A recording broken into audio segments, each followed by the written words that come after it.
Hello guys, this is Manju Kumari and welcome to beginning for learning. तो guys मैं सारी political science पे videos डालती हूँ। अगर आप को हिंदी की वीडियोस देखनी है तो वो भी आपको मेरे चैनल पर मिल सकती हैं। और अगर आपको मेरी वीडियो अच्छी लगती है तो प्लीज लाइक शेयर सब्सक्राइब जरूर करें। Thank you so much. तो आज का जो टॉपिक है वो हम शुरू करेंगे, वो पॉलिटिकल साइंस का ही टॉपिक है। जैसे कि मैं आपको पता ही है पॉलिटिकल साइंस कराती हूँ टॉपिक्स। तो आज हम करने वाले हैं स्टेट के बारे में, ठीक है। द स्टेट, पहले तो हम स्टेट यानी राज्य, पहले तो हम मीनिंग समझेंगे कि एक राज्य होता क्या है। इसका कई लोग गलत अर्थ भी लेते हैं राज्य का, तो सबसे पहले हम वो डिस्कस करेंगे कि राज्य है क्या, कहाँ से इसके ओरिजिन हुआ, यानी इसकी उत्पत्ति कहाँ से हुई। देन उसके बाद हम बात करेंगे कौन कौन सी गलत रूप में लोग इस राज्य शब्द का इस्तेमाल करते हैं। देन उसके बाद सबसे महत्वपूर्ण टॉपिक करेंगे कि इसके एसेंशियल एलिमेंट्स कौन कौन से, यानी इसके जो प्रमुख तत्व हैं राज्य के जिनसे वो बनता है, उनके बारे में हम डिस्कस करेंगे, ठीक है। तो सबसे पहले हम लोग बात कर लेते हैं कि राज्य जो है वो है क्या। नॉर्मल अगर हम लोग बात करें तो राज्य जो है एक सर्वोच्च, सर्वश्रेष्ठ और प्रभुसत्ता, सर्वोच्च यानी सुप्रीम, सर्वोच्च, सर्वश्रेष्ठ और प्रभुसत्ता, प्रभुसत्ता संपन्न एक जो हम कह सकते हैं कि एक संगठन या संस्था जो है वो होती है, ठीक है। पहले तो ये बात है, इसके बारे में पता आपको होनी चाहिए कि जो एक राज्य होता है वो सुप्रीम होता है, यानी सबसे ऊपर होता है, ठीक है। सर्वश्रेष्ठ होता है, प्रभुसत्ता संपन्न होता है। प्रभुसत्ता संपन्न का मतलब क्या होता है, इस शब्द को समझना जरूरी है कि उस पर जो है वो उसकी अपनी पावर है, अपनी शक्ति है, वो ऐसी शक्ति है जिससे वो अपने लोगों से जो है वो अपने बातों को मनवा सकता है, ठीक है। उस पर किसी तरह का प्रतिबंध कोई बाहर का नहीं लगा सकता है। उसकी खुद की एक जो है वो शक्ति होती है, स्वतंत्रता होती है उसके पास में, अपने डिसीजन खुद ले सकता है। सामने वाला उस पर किसी तरह का जो है वो प्रतिबंध नहीं लगा सकता है। तो ये हम इसका मीनिंग लेते हैं राज्य के रूप में कि एक राज्य प्रभुसत्ता संपन्न का मतलब है कि वो उसके पास इंटरनल सॉवरेनिटी भी है, प्रभुसत्ता भी है, यानी वो एक राज्य अपने लोगों पर भी अपनी बातें मनवा सकता है, क्योंकि जो हमारा राज्य हमें बोलेगा वो हमें करना पड़ेगा, है ना। वो अपने जो नियम रेगुलेशन मान लो राज्य बना रहा है वो हमें मानने पड़ेंगे। तो एक राज्य जो है वो अपने लोगों से, यानी उसके अंदर जो लोग रह रहे हैं राज्य के अंदर, उनसे अपनी बातें मनवा सकता है, ठीक है। और राज्य जो है वो दूसरे राज्यों से भी मतलब कि स्वतंत्र है। दूसरे राज्य जो है किसी भी राज्य पे आकर अपना दबदबा नहीं बना सकते हैं, ठीक है। उस पे आके ये नहीं है कि वो दूसरा कोई राज्य बोले कि आपको ये करना है तो और आप उसको करना ही पड़ेगा, नहीं करोगे तो आपको दंड हम जो है वो देंगे, ऐसा नहीं हो सकता, ठीक है। प्रभुसत्ता संपन्न का मतलब आपकी खुद की मर्जी है। जैसे अगर मैं बात करूं, जैसे मैं नॉर्मल वे में बात करूं कि मैं हूं, ठीक है, मैं प्रभुसत्ता संपन्न हूं, कि अब मेरे ऊपर मेरी बातें लागू होंगी ना, या फिर मेरे जैसे पेरेंट्स को मैं अलग रख रही हूँ, जैसे मैं इंडिविजुअल की बात कर रही हूँ, तो मेरे ऊपर मेरी बातें लागू होंगी। कोई सामने वाला आके मुझे हुक्म दे कि तू जो है वो मेरे कपड़े ले आ कहीं से, या फिर मेरा ये काम कर दे, तो क्या मैं वो मेरे पास जबरदस्ती कर सकता है? नहीं कर सकता ना, मेरा डिसीजन है, मेरे पास पावर है, अपनी पास है पावर है, मैं क्यों किसी की बात मानूं। तो वैसे स्टेट के पास जो है वो इस तरह की एक पावर होती है, ठीक है।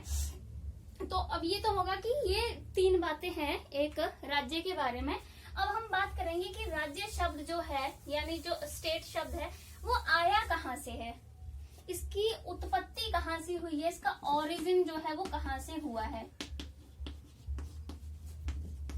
ठीक है। उत्पत्ति के बारे में बात करेंगे हम इसकी। तो जो स्टेट शब्द है ना, वो लैटिन भाषा के, यानी जिसको लातिनी भाषा कहते हैं हिंदी में, ठीक है, लैटिन भाषा के स्टेटस से निकला है।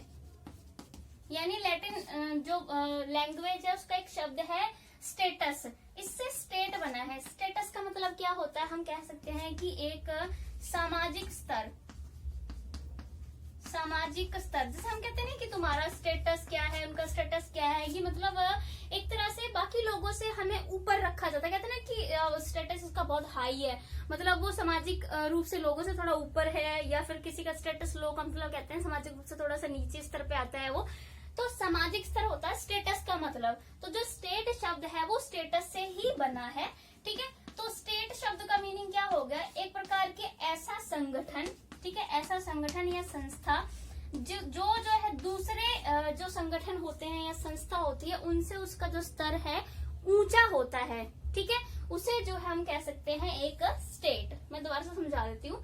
जो स्टेट शब्द है वो लैटिन भाषा के स्टेटस से बना है। स्टेटस का मतलब होता है एक प्रकार का सामाजिक स्तर।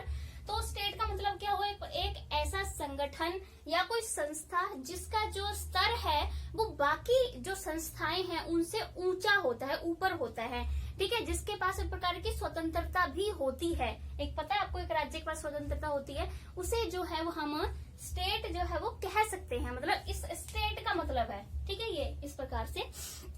अब उसके बाद हम लोग बात करेंगे कि ये तो शुरू में इसका मीनिंग लिया जा रहा था। अभी आधुनिक रूप में हम जो एक स्टेट का मीनिंग लेते हैं, है ना, आधुनिक रूप में, तो उस शब्द में, उस रूप में यानी आधुनिक रूप में स्टेट शब्द का सबसे पहले प्रयोग जो है वो किसने किया था, वो थे इटली के विद्वान। ये आपसे क्वेश्चन कहीं भी पूछा जा सकता है कि आधुनिक रूप में स्टेट, पहले तो स्टेट का मतलब क्या था, पहले शुरू में तो इसका मतलब ये था ना कि एक ऐसा संगठन जिसका स्तर जो है वो बाकी संगठनों से ऊंचा है। लेकिन अभी आधुनिक रूप में स्टेट शब्द का इस्तेमाल सबसे पहले किसने किया था, इटली के विद्वान है मैकाइवली। इनका नाम आपको आराम से कई बार सुनने को मिल जाता है, बहुत ही प्रसिद्ध विद्वान है ये मैकाइवली। मैकाइवली, ठीक है। इन्होंने अपनी बुक लिखी थी 1523 में। 1523 में उनकी बुक का नाम था द प्रिंस, ठीक है, इनकी बुक का नाम था द प्रिंस। इसमें इन्होंने सबसे पहले जो है वो आधुनिक रूप में स्टेट शब्द का इस्तेमाल उन्होंने किया था। तब मैकाइवली ने स्टेट के बारे में क्या बोला था, उन्होंने बोला था कि स्टेट क्या होता है, उन्होंने बोला वे सारी शक्तियां जिनका लोगों पर नियंत्रण रहता है, एक प्रकार से जो है वो अथॉरिटी रहती है लोगों के ऊपर, मतलब ऐसी शक्तियां जिनका लोगों पर नियंत्रण रहता है, लोगों पर अधिकार रहता है, वे राज्य हैं। और राज्य जो है वो गणतंत्र भी हो सकते हैं और स्वतंत्र भी होते हैं, ठीक है, ये इन्होंने कहा था मैकाइवली ने। तो सबसे पहले इटली में आधुनिक रूप का प्रयोग किया गया था स्टेट के, देन उसके बाद सेकंड में इंग्लैंड वगैरह में इसका प्रयोग किया गया, ठीक है, देन उसके बाद दूसरे देशों में भी जो है वो स्टेट शब्द का आधुनिक रूप में प्रयोग जो है वो शुरू हो गया था, ठीक है। ये तो हुई स्टेट शब्द की उत्पत्ति के बारे में, ठीक है। अब हम लोग इसके मीनिंग के बारे में, अभी भी इसका मीनिंग कुछ क्लियर नहीं हुआ है, ये तो उत्पत्ति के बारे में बताएगा कि स्टेट जो शब्द है वो शब्द निकला कहाँ से, किसने इस शब्द की शुरुआत की। हमने उत्पत्ति के बारे में बात की है, मीनिंग के बारे में अभी भी करेंगे। तो उससे पहले मैं यहाँ पर कुछ भ्रम की बात कह सकती हूँ, ठीक है, कि कुछ इस शब्द को लेकर लोग भ्रम भी पैदा करते हैं, मतलब गलत मीनिंग लेते हैं, वो बात कर लेते हैं, देन उसके राइट मीनिंग बताऊंगी मैं।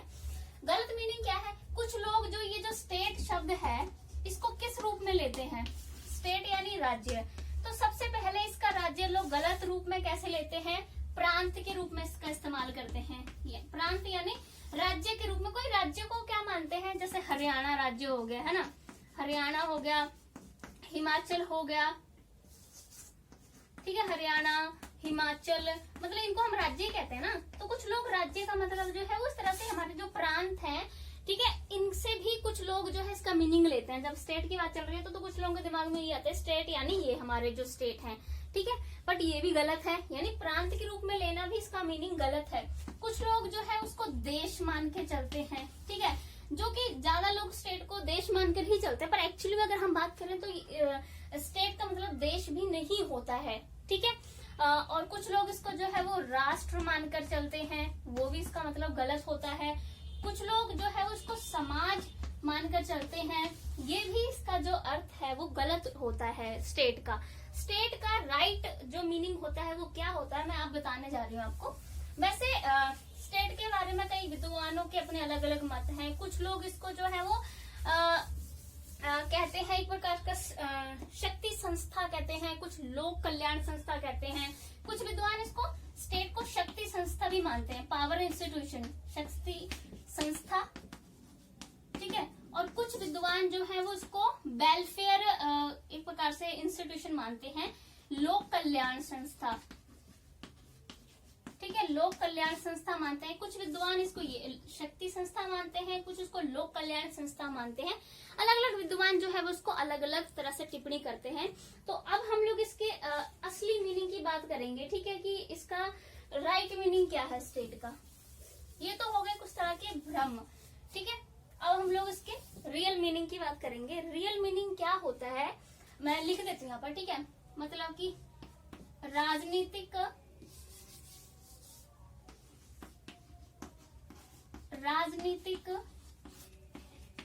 रूप से संगठित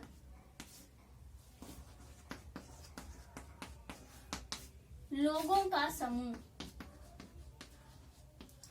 ठीक है। तो स्टेट शब्द का रियल मीनिंग क्या है, स्टेट शब्द यानी राज्य का जो वास्तविक अर्थ है वो ये है, राजनीतिक रूप से संगठित लोगों का एक जो समूह होता है उसे जो है वो स्टेट कहा जाता है। और इनकी अपनी एक सरकार होती है जिसके सारे बनाए हुए नियम रेगुलेशन जो है ये लोग अपनी मर्जी से मानते हैं, ठीक है।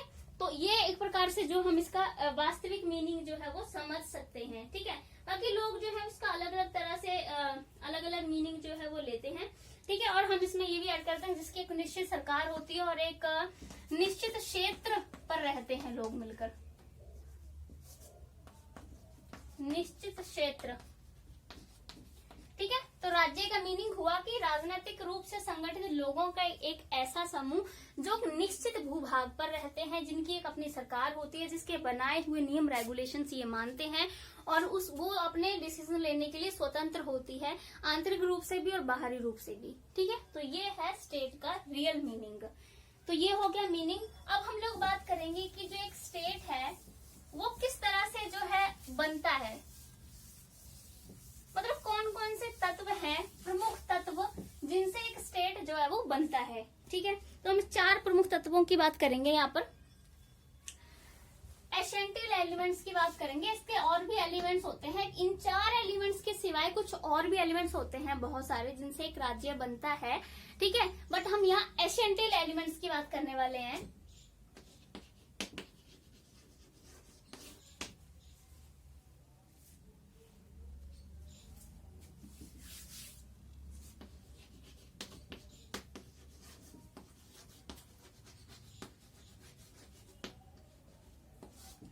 प्रमुख तत्व या मुख्य कह दो, मुख्य तत्व कौन कौन से हैं, इसके 4 मुख्य तत्व हैं जिनके बारे में हम बात करने वाले हैं, ठीक है। पहला है पॉपुलेशन यानी जनसंख्या, ठीक है, पॉपुलेशन जनसंख्या। देन सेकंड है फिक्स टेरिटरी, फिक्स टेरिटरी यानी निश्चित भूभाग कह दो या भू क्षेत्र कह दो, ठीक है, population fix territory. Then third है गवर्नमेंट यानी सरकार, और फोर्थ रह गया हमारा सॉवरेंटी यानी प्रभु सत्ता संपन्न।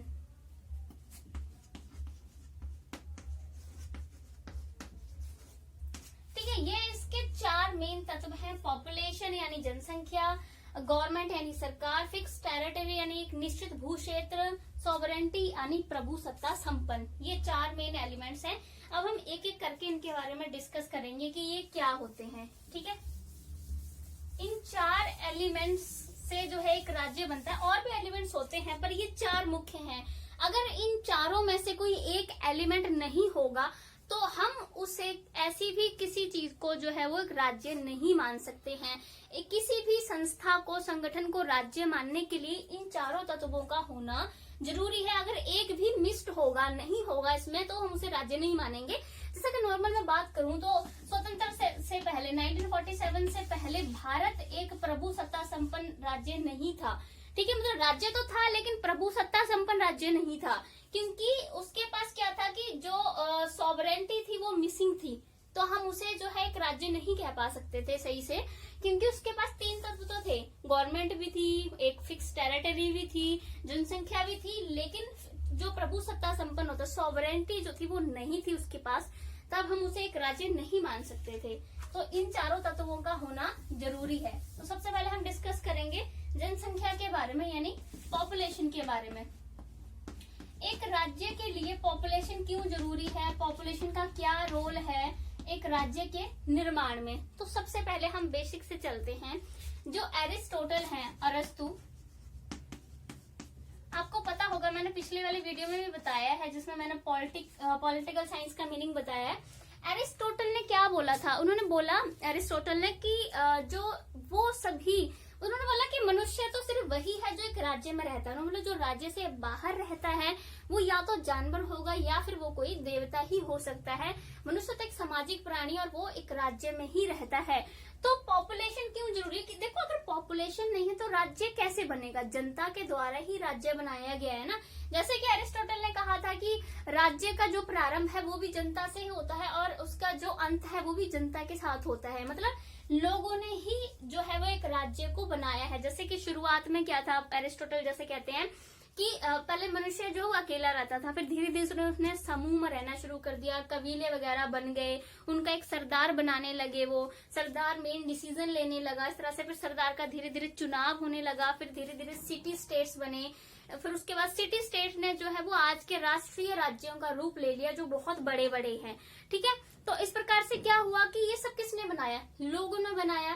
तो राज्य तभी पॉसिबल है ना जब राज्य में लोग होंगे। लोग ही नहीं होंगे तो राज्य का मतलब कोई नहीं हो जाएगा।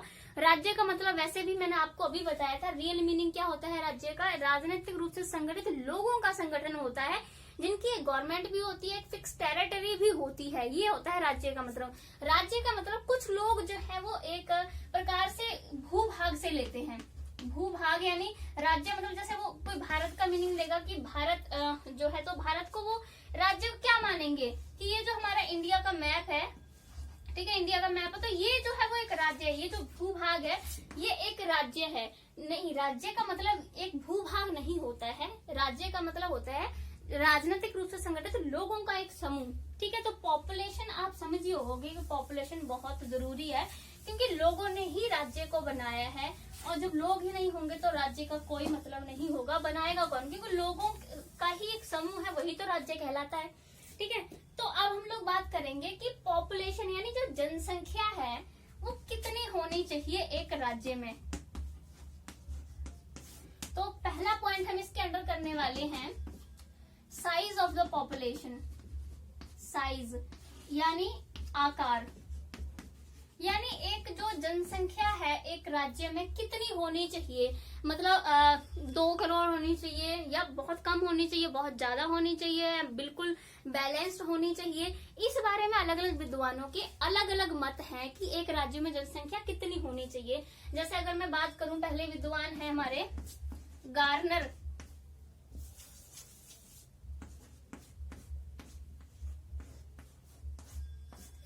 ठीक है, पहले विद्वान है गार्नर। गार्नर कहते हैं, गार्नर का कहना है कि जो एक राज्य है वो कहते हैं कि मतलब सबसे छोटी या बहुत ज्यादा, वो कहते हैं कि थोड़ी, बहुत और असंख्य लोगों का एक समूह होता है राज्य। ये गार्नर कहते हैं। दोबारा से वो कहते हैं कि थोड़ा, छोटा या असंख्य। ठीक है, थोड़ा, छोटा, असंख्य लोगों का एक समूह होता है राज्य। इसलिए गार्नर कहते हैं कि एक स्टेट में इतनी ज्यादा कम पॉपुलेशन भी नहीं होनी चाहिए और ना ही बहुत ज्यादा जो है वो पॉपुलेशन होनी चाहिए। इसलिए कहते हैं, मतलब इनका कहने का मतलब ये है कि बहुत ना तो बहुत कम पॉपुलेशन होनी चाहिए, ना ही बहुत ज्यादा पॉपुलेशन जो है एक स्टेट में होनी चाहिए। ठीक है, देन उसके बाद हमारे पास आते हैं अरस्तु। मतलब कम में कहते हैं कि इस आपका कम का मतलब ये नहीं है कि आप जो है वो कुछ लोगों को, मतलब आपने जो है 2 करोड़ 3 करोड़ लोगों को, जैसे मतलब वो कहते हैं कि 2 या 3 परिवारों को मिला के अपने राज्य बना दिया, तब इसे राज्य नहीं कहा जाएगा। मतलब बहुत ज्यादा कम भी नहीं होनी चाहिए और बहुत ज्यादा भी नहीं होनी चाहिए, ये गार्नर का कहना है। ठीक है, देन उसके बाद प्लेटो। सेकंड हमारे पास प्लेटो क्या कहते हैं पॉपुलेशन के बारे में। प्लेटो कहते हैं पॉपुलेशन के बारे में, इन्होंने जो है वो बताया था कि एक राज्य की जो जनसंख्या है वो 5040 होनी चाहिए। इन्होंने ये निश्चित की थी 50-40, 5040 जो है वो उन्होंने जनसंख्या एक राज्य की निश्चित की थी। उसके बाद थर्ड पे हमारे पास आते हैं एरिस्टोटल, अरस्तु जी ने कहते हैं। ठीक है, अरस्तु ने उन्होंने बोला था कि किसी भी राज्य की जनसंख्या कोई निश्चित नहीं की जा सकती है। बस इन्होंने ये बोला था कि जनसंख्या ना तो बहुत ज्यादा होनी चाहिए, ना ही बहुत ज्यादा कम होनी चाहिए। तो इनका जो विचार है वो सर्वोत्तम लगता है हमें देखने पर, कि ना तो बहुत ज्यादा होनी चाहिए और न ही बहुत ज्यादा कम होनी चाहिए जनसंख्या। देन 4th नंबर पे हमारे पास एक और जो विद्वान है वो आते हैं रूसो। ठीक है, रूसो ने भी जो है, रूसो जो थे वो एक चीज को सपोर्ट करते थे, वो था प्रत्यक्ष लोकतंत्र। मैं बताती हूँ आपको ये क्या होता है प्रत्यक्ष लोकतंत्र। तो रूसो जो थे वो प्रत्यक्ष लोकतंत्र को सपोर्ट करते थे। पहले हम प्रत्यक्ष लोकतंत्र की बात समझ लेते हैं। प्रत्यक्ष लोकतंत्र और अप्रत्यक्ष लोकतंत्र क्या होता है। ठीक है, पहले हम समझेंगे प्रत्यक्ष लोकतंत्र क्या होता है। प्रत्यक्ष लोकतंत्र वो होता है जहां लोग डायरेक्टली, सारे के सारे लोग निर्णय प्रक्रिया में भाग लेते हैं। ठीक है, जैसे मान लीजिए कि अगर ये डिसीजन लेना है कि न्यायपालिकाओं को क्या शक्तियां दी जाएं, तो हमारे रिप्रेजेंटेटिव सामने नहीं आएंगे, सारे के सारे लोग जितने भी हैं सबका हमें डिसीजन जो है वो लेना पड़ेगा, सबकी राय लेनी पड़ेगी। यानी डायरेक्टली लोग ही उसमें निर्णय प्रक्रिया में भाग ले रहे हैं, जहां लोग डिसीजन ले रहे हैं उसे प्रत्यक्ष लोकतंत्र कहा जाता है। अप्रत्यक्ष लोकतंत्र में होता है जहां लोग डायरेक्टली किसी भी निर्णय प्रक्रिया में भाग नहीं लेते हैं, बल्कि उनकी जगह जो उनके जो होते हैं रिप्रेजेंटेटिव्स जो होते हैं, जो उन्होंने चुने होते हैं अपने उम्मीदवार, ठीक है, वो जो है निर्णय प्रक्रिया में भाग लेते हैं। जैसे कि अप्रत्यक्ष लोकतंत्र हमारे इंडिया में है, हम सारे लोग किसी भी निर्णय प्रक्रिया में डायरेक्टली पार्टिसिपेट नहीं करते हैं। जो हम चुनावों में अपना एक नेता चुनते हैं वो जो है किसी तरह का डिसीजन निर्णय प्रक्रिया में हमारी तरफ से भाग लेता है, उसे अप्रत्यक्ष लोकतंत्र कहते हैं। तो हम कह रहे थे कि रूसो ने जनसंख्या के बारे में क्या बताया। रूसो प्रत्यक्ष लोकतंत्र को सपोर्ट करते थे। तो इन्होंने प्रत्यक्ष लोकतंत्र पहली बार कहाँ हो सकता है, जहां सारे लोग डिसीजन ले रहे हैं। तो सारे लोग डिसीजन, बहुत ज्यादा लोग होंगे तो क्या सारे लोग डिसीजन ले पाएंगे, नहीं ना। तो प्रत्यक्ष लोकतंत्र जो है वो छोटे राज्यों में हो सकता है जहां लोग कम हो, क्योंकि लोग कम होंगे तभी लोग, सबके डिसीजन जो है वो माने जाएंगे, सभी के विचार लिए जाएंगे जब लोग कम होंगे ना। तो छोटे राज्यों में प्रत्यक्ष लोकतंत्र जो है वो लागू हो सकता है। लेकिन आज के जो बड़े बड़े राज्य हैं, भारत है, चाइना है, जहाँ इतनी ज्यादा पॉपुलेशन है, क्या वहाँ प्रत्यक्ष लोकतंत्र लागू किया जा सकता है? नहीं, क्योंकि हर एक व्यक्ति से घर घर जाके उसका डिसीजन पूछा जाएगा, तो ये तो पॉसिबल ही नहीं हो पाएगा। ऐसा तो पता नहीं कितना टाइम लगेगा, वो डिसीजन हो ही नहीं पाएंगे। तो बड़े बड़े राज्यों में जो है वो प्रत्यक्ष लोकतंत्र लागू नहीं किया जा सकता है। और रूसो जो कि प्रत्यक्ष लोकतंत्र को मानते थे, यानी उनके दिमाग में छोटे राज्य चल रहे थे, तो इस अकॉर्डिंग उन्होंने बोला था कि एक राज्य की जो जनसंख्या है वो 10,000 होनी चाहिए। लेकिन अभी के जो राज्य हैं वो छोटे राज्य नहीं हैं, बहुत बड़े राष्ट्रीय राज्य यानी नेशन स्टेट्स बन चुके हैं। पहले तो छोटे राज्य होते थे, सिटी स्टेट्स जिन्हें बोलते थे, नगर राज्य, लेकिन अब राष्ट्रीय राज्य बन चुके हैं जिनका आकार बहुत बड़ा है, जहां पॉपुलेशन बहुत ज्यादा है। वहां पर इस तरह से 10,000 20,000 जनसंख्या निश्चित नहीं की जा सकती है। ठीक है, तो मेन बात ये आती है साइज में निकलकर कि किसी भी राज्य की इस तरह से जो है वो साइज निश्चित नहीं किया जा सकता कि वहां जनसंख्या का आकार कितना होना चाहिए, ये निश्चित नहीं किया जा सकता है। आपने देखा ही है कि कुछ कंट्रीज में अभी बहुत ज्यादा पॉपुलेशन है, जैसे हम बात करें चाइना, ठीक है, भारत, इन देशों में जो हम बात करें तो बहुत ज्यादा पॉपुलेशन है। यहाँ पर और कोशिश की जा रही है कि पॉपुलेशन को कैसे कम किया जाए। बहुत ऐसी योजनाएं चलाई जा रही हैं, हम दो हमारे दो, ठीक है। जैसे यूपी में अभी करंट में उन्होंने किया है कि जो 2 बच्चे पैदा करेंगे उन्हें बहुत ज्यादा फैसिलिटीज मिलेंगी, 1 बच्चे पे और भी ज्यादा फैसिलिटीज दी जाएंगी।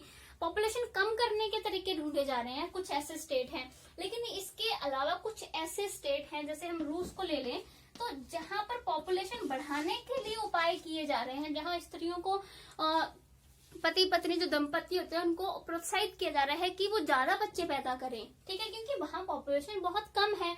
अगर हम बात करें अभी रूस की, तो 14 करोड़ के लगभग जो है वो वहां अभी जनसंख्या है, और रूस में ये जनसंख्या जो है वो घटती ही जा रही है। इसलिए रूस में स्त्रियों को प्रोत्साहित किया जाता है ज्यादा बच्चे पैदा करने के लिए। उनको इसलिए वहां पर हीरोइन मदर भी कहा जाता है। हीरोइन मदर यानी जिसे कहते हैं देवी माता, हम कुछ कह सकते हैं, मतलब एक प्रकार से नायिका, हीरोइन मदर जो है वो रूस में कहा जाता है उनको। ये जो उनके पूर्व राष्ट्रपति थे व्लादिमीर पुतिन, व्लादिमीर पुतिन, इन्होंने जो है वो बहुत ज्यादा साथे लोगों को, मतलब कि जनसंख्या को, लोग अपने बच्चे ज्यादा पैदा करने के लिए लोगों को प्रोत्साहित किया था। ठीक है, तो ये है कि अभी करंट में जो वहां के प्रधानमंत्री, आप वो भी कर सकते हो, मिखाइल मिशुस्तिन। मिखाइल, अभी ये रूस के हैं,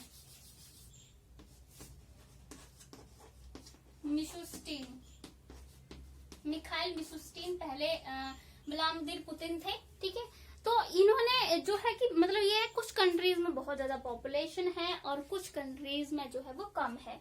ये हो गया साइज को लेकर। ठीक है, अब हम लोग बात करेंगे, ये तो हो गया यहाँ पर कॉन्ट्रोवर्सीज होगी, कितना होना चाहिए साइज, कितना नहीं होना चाहिए। पर बात यहाँ से निकल के यही आई कि आप निश्चित नहीं कर सकते किसी भी देश की जनसंख्या की इतनी ही होनी चाहिए, क्योंकि बच्चे पैदा करना तो एक नेचुरल प्रोसेस होती है, तो उसमें इस तरह से प्रतिबंध नहीं लगाए सकते, लोगों को सजाएं नहीं दी जा सकती हैं। ठीक है, क्योंकि लोकतंत्र में तो ऐसा नहीं किया जा सकता है। देन रीजनेबल, सेकंड पॉइंट आएगा हमारा इसमें पॉपुलेशन में, रीजनेबल पॉपुलेशन क्या होनी चाहिए। फिर रीजनेबल पॉपुलेशन मतलब रीजनेबल यानी सही जनसंख्या अब होनी क्या चाहिए। अभी बातें चल रही थी कि कम हो, ज्यादा हो, क्या हो, तो रीजनेबल पॉपुलेशन जो है उसमें हम जो एरिस्टोटल ने कहा था उस बात को मान सकते हैं कि पॉपुलेशन ना तो बहुत ज्यादा कम हो और ना ही ज्यादा हो। एक प्रकार से हम कह सकते हैं कि संतुलित होनी चाहिए। ठीक है, और संतुलित का मतलब है कि ना तो ज्यादा कम होनी चाहिए, ना ही बहुत ज्यादा होनी चाहिए, क्योंकि बहुत ज्यादा हो जाएगी तो प्राकृतिक संसाधनों पर दबाव पड़ेगा, लोगों को भूखमरी, बेरोजगारी, ये सारी चीजें जो है बढ़ती जाएंगी, रहने के लिए जगह नहीं बढ़ेगी, फिर अपराध भी बढ़ेंगे, ये ज्यादा पॉपुलेशन से बीमारियां भी बढ़ेंगी, पर्यावरण को नुकसान भी पहुंचेगा, बहुत नुकसान है ज्यादा पॉपुलेशन से। और बहुत ज्यादा कम पॉपुलेशन होगी तो अपनी सीमा की रक्षा करने के लिए सिपाही तक नहीं जुड़ पाएंगे, रिसोर्सेज को, जो प्राकृतिक संसाधन को रिसोर्सेज में बदलने का काम भी लोग ही करते हैं। तो इसलिए संतुलित जनसंख्या जो है वो ज्यादा अच्छी है, जिसमें अरस्तु का विचार था वो ज्यादा फिट बैठता है। बाकी भूभाग के अनुसार भी जनसंख्या जो है वो निश्चित की जा सकती है कि अगर जिसका, मान लीजिए किसी देश का भूभाग छोटा है ना, आपने देखा होगा कि भारत एक बहुत बड़ा देश है, वही जापान जो है वो छोटा देश है, तो जापान में भारत जितनी जनसंख्या ले जाके वहां बिठा दी जाए तो क्या फिर वहां वो फिट हो पाएंगे?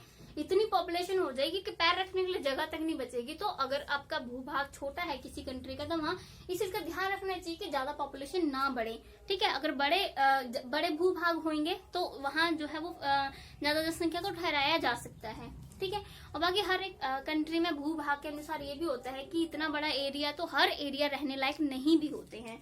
ठीक है, तो ये है रीजनेबल पॉपुलेशन क्या होनी चाहिए, निश्चित मतलब संतुलित होनी चाहिए, ना ज्यादा हो ना ज्यादा कम हो।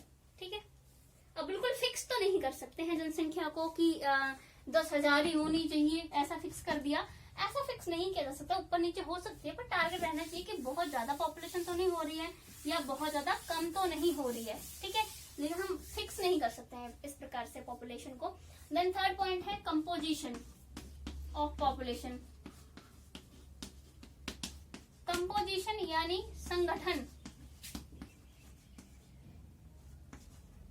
संगठन कैसा होना चाहिए पॉपुलेशन का, इसमें दो बातें आएंगी। एक तो आएगी होमोजीनियस, एक आएगी हेट्रोजीनियस।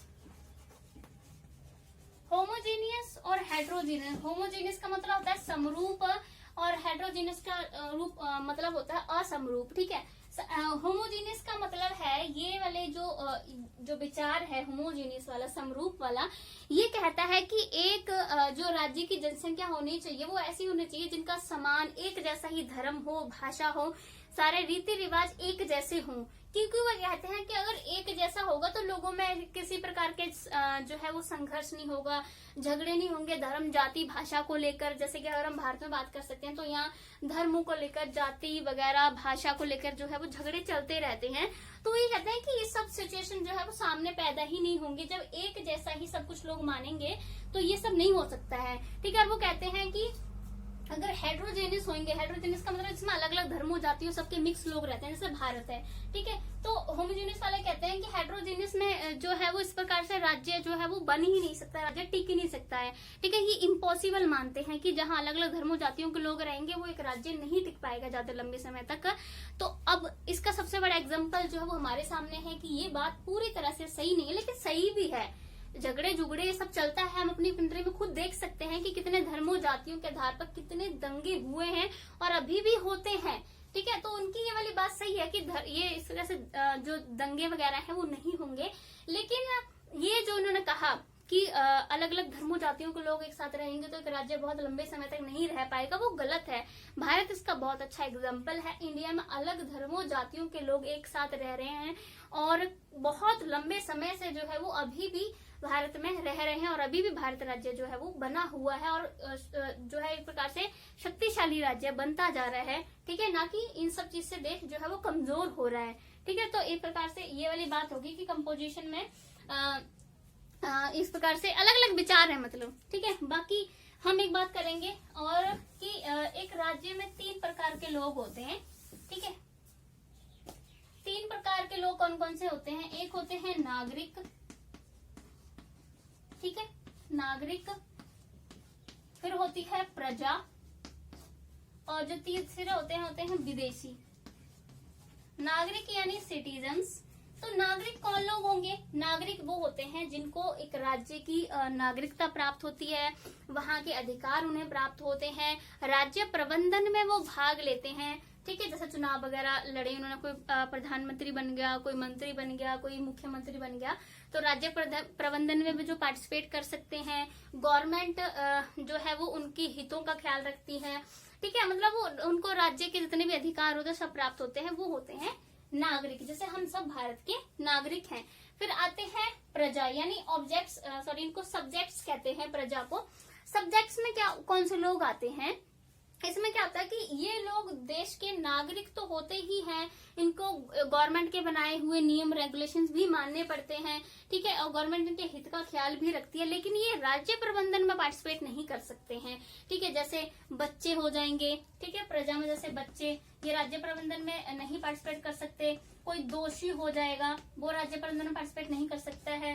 जैसे होता है ना जो मिलिट्री रिटायर्ड होते हैं, पागल जिन्हें कहते हैं, वो भी राज्य प्रबंधन में पार्टिसिपेट नहीं कर सकते। तो वो सारे जो है वो प्रजा में आते हैं, ठीक है, सब्जेक्ट्स में। देन आते हैं विदेशी। विदेशी आपको बताइए, विदेशी जो दूसरे देशों से आते हैं, किसी मकसद के लिए आ सकते हैं, घूमने फिरने आ सकते हैं, व्यापार करने आ सकते हैं, ठीक है, अलग अलग मकसद से जो है विदेशी आते हैं यहाँ पर, तो उन्हें विदेशी कहा जाता है, जिनको यहाँ की नागरिकता प्राप्त नहीं होती है, लेकिन वहाँ के अधिकार जो है उनको आके यहाँ मिल जाते हैं। ऐसा नहीं उनके साथ किसी तरह का अत्याचार किया जा रहा है, जब वो यहाँ आए तो उनको न्याय नहीं मिलेगा, उनको भी जो लोगों को यहाँ अधिकार प्राप्त होते हैं वो मिल जाते हैं आके, पर नागरिकता प्राप्त नहीं होती उन्हें, ठीक है।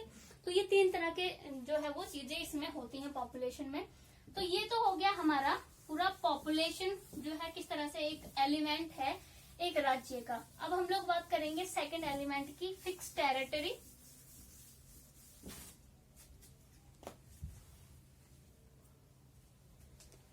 सेकंड एलिमेंट है फिक्स टेरिटरी, ठीक है। फिक्स टेरिटरी यानी निश्चित भूभाग कह सकते हैं हम, ठीक है। तो फिक्स टेरिटरी जो है वो पहले तो हम बात करेंगे कि जैसे टेरिटरी जो, जैसे अगर लोग हैं, ठीक है, लोगों ने मिलकर एक समूह बना लिया संगठित रूप से, तो हम उसे राज्य कह देंगे? नहीं। राज्य बनने के लिए उनका एक निश्चित भूभाग पर रहना, एक जगह पर स्थायी रूप से रहना भी जरूरी है। अगर लोगों ने कुछ, जैसे मान लो कबीले वगैरह हैं, संगठित रूप से रहते हैं, लेकिन वो एक जगह पर कहाँ रुकते हैं, यहाँ रुके कल वहां रुके, तो इससे तो हम राज्य नहीं कह सकते ना। राज्य बनने के लिए लोगों को एक जगह, एक निश्चित जगह पर जो है वो रहना भी पड़ेगा, एक निश्चित भूभाग पर रहना भी पड़ेगा, तब जो है एक राज्य बनेगा। इसलिए फिक्स टेरिटरी जो है वो बहुत महत्वपूर्ण होती है। जैसे हम हर राज्य की फिक्स टेरिटरी है, हमारे देश भारत की फिक्स टेरिटरी है, सारी कंट्रीज की एक टेरिटरी, एक भूभाग निश्चित किया गया कि ये एरिया हमारा है सारा। तो सबसे पहले हम इसकी मीनिंग की बात कर लेते हैं, ठीक है। इसका मीनिंग क्या हुआ? फिक्स टेरिटरी का मतलब क्या आएगा? फिक्स टेरिटरी यानी भूभाग, ये तो आप समझ सकते हो। भूभाग यानी जैसे भारत का एक पूरा, इतनी भूमि भारत को दी गई है कि ये भारत का है, ठीक है। तो एक भूभाग की बात जो है वो इसमें आती है। तो भूभाग का मतलब क्या है कि टेरिटरी में सिर्फ जो लैंड एरिया होता है सिर्फ वही शामिल होता है। टेरिटरी में देखो सब कुछ आता है, ठीक है। जैसे हम इसमें हर चीज, मृदा, जीव जंतु, भूमि, ठीक है, बाकी जो आकाश है हमारा, ठीक है, आकाश, समुद्र, ठीक है, और यहाँ का पानी, हवा, जीव जंतु, इस यहाँ के लोग, ये सारा कुछ जो है वो एक टेरिटरी में आता है। टेरिटरी का मतलब ये नहीं सिर्फ भूभाग जो हमारा नीचे की भूमि है वही आती है, टेरिटरी में हमारा आसमान भी आता है।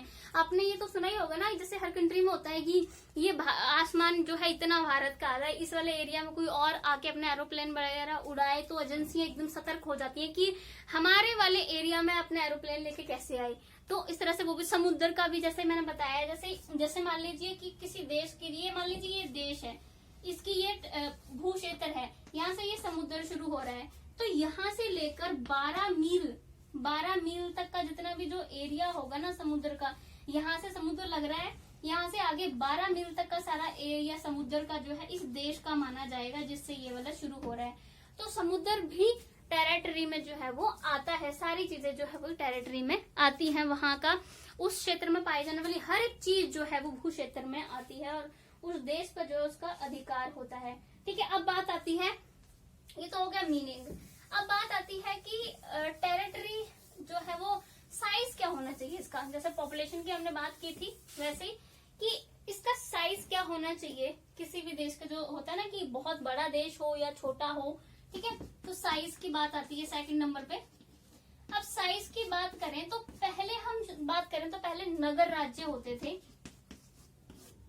नगर राज्य जिन्हें सिटी स्टेट कहा जाता है, यानी वो छोटे छोटे हुआ करते थे। जैसे यूनान में मैंने बताया था, यूनान में सिटी स्टेट्स होते थे, नगर राज्य छोटे छोटे होते थे, ठीक है। तो वहां पर, और पहले छोटे छोटे राज्य क्यों होते थे, क्योंकि इतने अच्छे परिवहन जनसंचार के सुविधाएं नहीं थी जिससे कि जो है वो एक इतने बड़े भूभाग पर जो है शासन किया जा सके।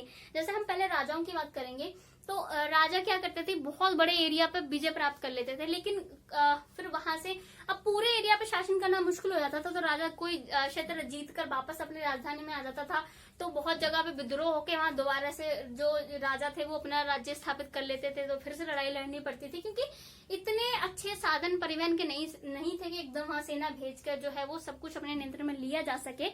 इसलिए उस टाइम जो है वो छोटे छोटे राज्य हुआ करते थे, क्योंकि वहां प्रबंधन करना भी आसान होता था। लेकिन अभी की हम बात करें तो अभी हमारे पास परिवहन भी है, जनसंचार भी, टेक्नोलॉजी इतनी अच्छी है कि बहुत बड़े भूभाग पर प्रबंधन आसानी से किया जा सकता है। तो इसलिए अभी जो है वो बड़े बड़े राज्यों को सपोर्ट किया जाता है कि अभी राज्य की जो भूभाग है वो बड़ा होना चाहिए। जैसे अगर मैं बात करूं, रूसो की बात करूं, अरस्तु की बात करूं, प्लेटो की बात करूं, ये सब जो है वो छोटे राज्य को सपोर्ट करते हैं कि जो है राज्य का भूभाग है छोटा होना चाहिए ताकि राज्य प्रबंधन उस पर आसानी से किया जा सके। लेकिन ये तब की बात करते हैं जब जनसंचार परिवहन के साधन इतने अच्छे नहीं थे। अभी हमारे पास सब कुछ है, तो अभी तो इस चीज को सपोर्ट किया जाता है कि एक राज्य जो है वो उसकी टेरिटरी है वो ज्यादा बड़ी होनी चाहिए, साइज राज्य का ज्यादा बड़ा होना चाहिए, क्योंकि इससे क्या होगा कि बहुत बड़ी भूमि मिल जाएगी, फैक्ट्री वगैरह लगाई जा सकती हैं, प्राकृतिक संसाधन जो है वो बहुत ज्यादा मिल जाएंगे अगर आपका राज्य का साइज जो है वो बड़ा है तो, ठीक है। तो इसलिए अभी ज्यादा बड़े साइज को ही सपोर्ट किया जाता है, ठीक है। देन उसके बाद है नेचर क्या होना चाहिए, थर्ड नंबर पे है नेचर।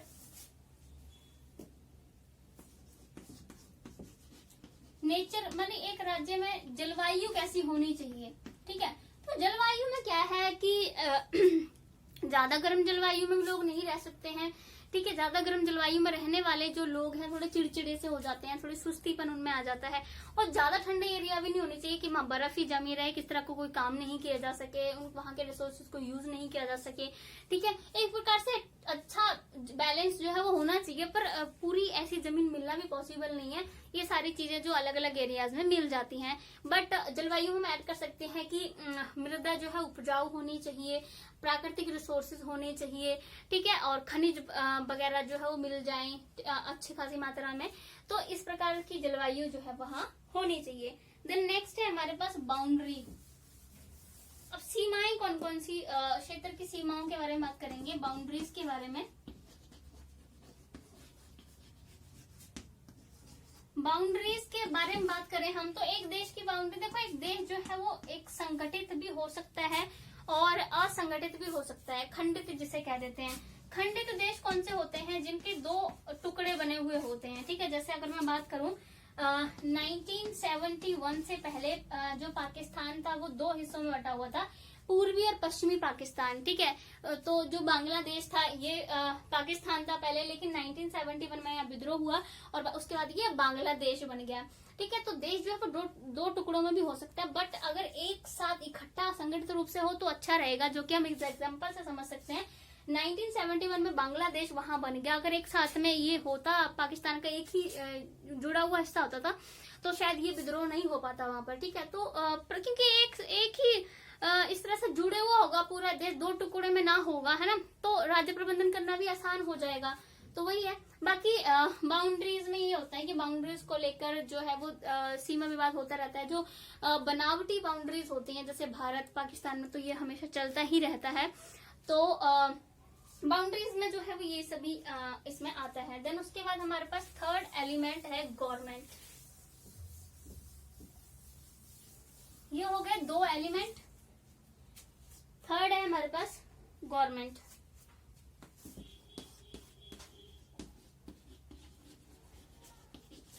गवर्नमेंट यानी सरकार, ठीक है। सरकार जो है वो एक राज्य का बहुत ही महत्वपूर्ण तत्व है, क्योंकि आपको पता है एक राज्य का सारा प्रबंधन कौन चलाता है? गवर्नमेंट चलाती है, ठीक है।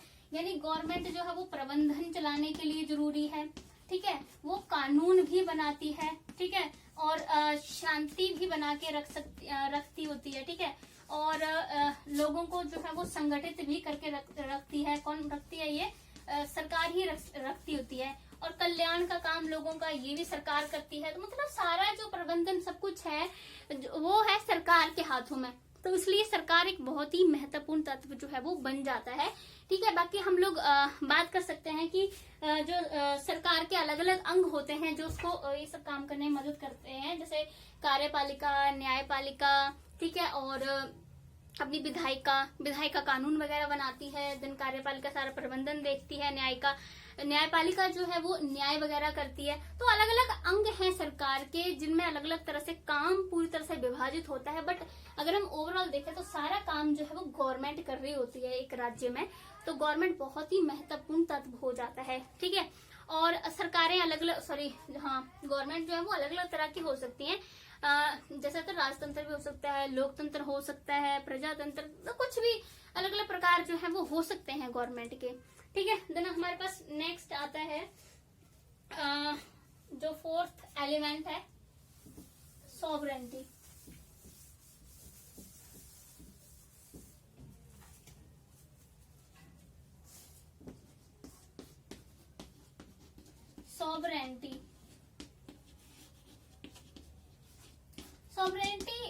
प्रभु सत्ता संपन्न, ये कुछ विद्वान तो जो है वो इस तत्व को सबसे ज्यादा महत्वपूर्ण मानते हैं, क्योंकि अगर कोई राज्य प्रभु सत्ता संपन्न ही नहीं हुआ तो उसको राज्य कहने में भी मतलब क्या है।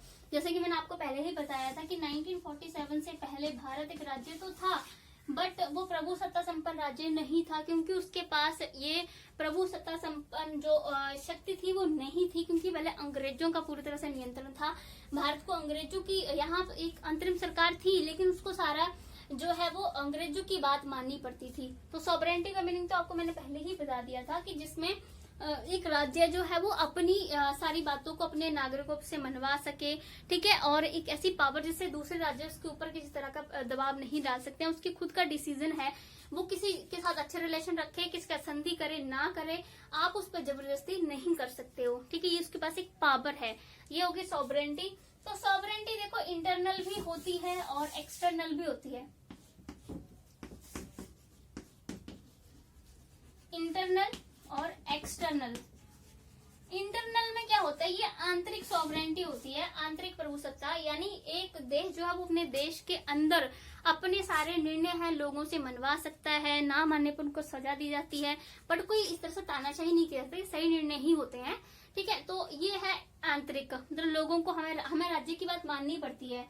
एक्सटर्नल होती है कि वो दूसरे राज्यों पर किसी का दबाव नहीं बना सकते हैं किसी भी चीज को लेकर, वो स्वतंत्र है अपने निर्णय बनाने के लिए। कोई भी बाहरी देश जो है वो हमारे देश के मामलों में, आंतरिक मामलों में नहीं घुस सकता है, ठीक है। हमारी मर्जी है हम कैसे क्या करें, सब कुछ हमारे ऊपर है। तो इस प्रकार से ये होती है एक्सटर्नल, ठीक है। बाकी कुछ विद्वान इसको ये भी मानते हैं कि जो सॉवरेनिटी है वो जस्ट कहने की बात है, किसी राज्य के पास होती तो नहीं है, क्योंकि वो कहते हैं कि जो राज्य है वो अंतर्राष्ट्रीय कानून संगठनों वगैरह में बिलीव करते हैं, उनको मानते हैं, और ये अंतर्राष्ट्रीय जो कानून होते हैं, संगठन होते हैं, राज्यों पर कई तरह के प्रतिबंध भी लगाते हैं। बट ये बात जो है वो इस तरह से होती है कि ये प्रतिबंध राज्य खुद लगाता है। अगर वो नहीं मानना चाहता है इन प्रतिबंधों को तो ना माने वो किसी भी अंतर्राष्ट्रीय कानून को, जबरदस्ती तो होती नहीं है उसके पास में उसके ऊपर, ठीक है। तो ये वाली बात है, इसको खारिज किया जा सकता है। लेकिन फिर भी एक और बात आती है कि ये जस्ट एक मिथ्य है सॉवरेनिटी, क्योंकि कहते हैं ना कि इसमें कि कोई बाहरी राज्य आकर आपके ऊपर इस तरह का दबाव नहीं डाल सकता है। बस सॉवरेनिटी में ऐसा होता है, आजकल जो शक्तिशाली राज्य हैं वो कमजोर राष्ट्रों पर जो है वो अपना दबाव जो है वो डालते हैं। तो ये तो हो गए गाइज हमारे जो एसेंशियल एलिमेंट्स हैं एक राज्य के। बाकी इसके राज्य के बारे में जो भी और सारे टॉपिक्स बचते हैं वो नेक्स्ट वीडियो में करेंगे। और अगर आपको मेरी वीडियो अच्छी लगती है तो प्लीज लाइक शेयर सब्सक्राइब जरूर करें। Thank you so much guys.